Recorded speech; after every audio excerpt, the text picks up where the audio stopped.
एक गांव में एक बूढ़ा अपने परिवार के साथ रहता था। उसके परिवार में उसकी पत्नी और उसके जवान बेटा बहू थे। चारों हंसी खुशी से रहते थे। फागुन मास में बहू का भाई बहू से मिलने आया और चैत्र मास में बहन को मायके आने का निमंत्रण दे गया।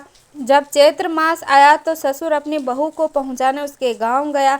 बहू के मायके वाले ने ससुर को भी आतिथ्य सत्कार करते हुए कई दिन तक रोक लिया। इस बीच ससुर के गांव में महामारी फैली और पूरा का पूरा गांव काल कवलित हो गया।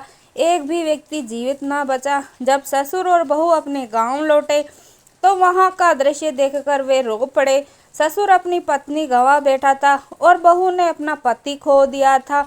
जैसे तैसे अपने मन को ढांढस बंधाकर दोनों जीवन यापन करने लगे। बहू, मैं तो ठहरा बूढ़ा इंसान, तुमसे पहले तो मैं इस दुनिया से चला जाऊंगा, फिर तुम अकेली कैसे जीवन चलाओगी। अतः अच्छा यही होगा कि तुम किसी के साथ दूसरा विवाह कर लो और अपना घर बसाकर एक सुरक्षित जीवन जियो। ससुर ने एक दिन बहू से कहा, ससुर जी, मैं भी चाहती हूँ कि मैं विवाह कर लूँ, किंतु मैं आपके साथ विवाह करना चाहती हूँ। बहू ने कहा, तुम्हारी मत्ती मारी गई है क्या? ये क्या बक रही हो? ससुर ने बिगड़कर कहा, नहीं, मैं सोच समझकर कह रही हूँ। आप ही सोचिए कि इस गांव के आप ही एक व्यक्ति बचे हैं। मैं तो यहाँ की बहू हूँ।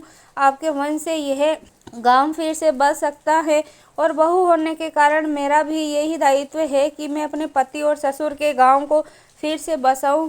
ये सब तभी संभव है जब मैं और आप एक दूसरे से विवाह कर ले।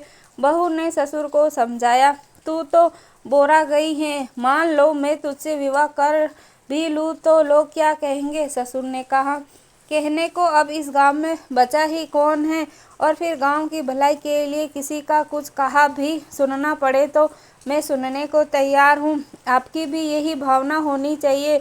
बहू ने कहा, ठीक है, इस गांव में कोई नहीं बचा है, लेकिन आसपास के गांवों में तो सब बचे हैं। वे क्या कहेंगे? तेरे मायके वाले क्या कहेंगे? ससुर ने कहा, आसपास के गांव वालों को इतनी फुर्सत नहीं है कि वे हमें कुछ कहे, और रहा प्रश्न मेरे मायके वालों का, तो वो मेरे निर्णय पर गर्व करेंगे। बहू अपने निश्चय पर अटल थी। अच्छा, ये सब छोड़, चल भोजन परोस दे, मुझे अभी दूसरे गांव जाना है। ससुर ने बात टालते हुए कहा और हाथ जोड़कर भोजन करने बैठ गया। बहू समझ गई कि ससुर के मन में यदि कोई हिचक है तो वे लोगों के कहने सुनने की, इसलिए उसने ससुर के मन से ये हिचक निकालने की ठानी।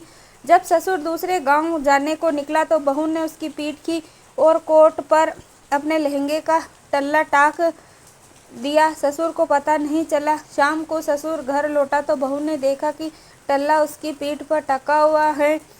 उसको किसी ने कुछ कहा? बहू ने ससुर से पूछा। नहीं। आप पर कोई हंसा? नहीं। आपको किसी ने ताना मारा? नहीं। लेकिन ये सब तुम क्यों पूछ रही हो? मुझे किसी ने कुछ नहीं कहा। ससुर ने चकित होकर पूछा। तनिक अपना कोट उतारिए। ससुर ने कोट उतार दिया। बहू ने कोट पर टका हुआ टल्ला दिखाते हुए कहा, देखिए, मैंने आपके कोट पर ये टाक दिया था। आप दिन भर इसे पहने हुए घूमते रहे, लेकिन आपसे किसी ने कुछ नहीं कहा, क्योंकि उन्हें इससे क्या मतलब कि आप ऐसा कोट पहनकर क्यों घूम रहे हो सकता है कि ये आपके गांव का रिवाज हो, लेकिन तुमने ऐसा क्यों किया? ससुर ने चकित होते हुए पूछा। इसलिए कि आपके मन में ये हिचक निकल जाए कि आसपास के गांव वाले क्या कहेंगे। हमारे यहाँ हर गांव अलग पहाड़ों पर बसा है, सबकी अपनी कठिनाइयाँ हैं, उनसे भयभीत होने अथवा हिचकने की आवश्यकता नहीं है। आप मुझसे विवाह कर लीजिए और इस गांव को फिर से बसाने का पुण्य कर्म कीजिए। बहू ने कहा। बहू के इस सप्रमाण तर्क के सामने ससुर को झुकना पड़ा। उसने अपनी बहू के साथ विवाह कर लिया। कुछ समय बाद उनकी संतानें हुई, फिर संतानों की संतानें हुई, फिर उन संतानों की संतानें की संतानें हुई, फिर उन संतानों की संतानें की संतानें हुई, और इस प्रकार कालांतर में वे उजाड़ सूना गांव बड़ा आबादी वाले गांव में बदल गया, जिसका आरंभ ससुर बहू के जोड़े से हुआ था। राधे राधे।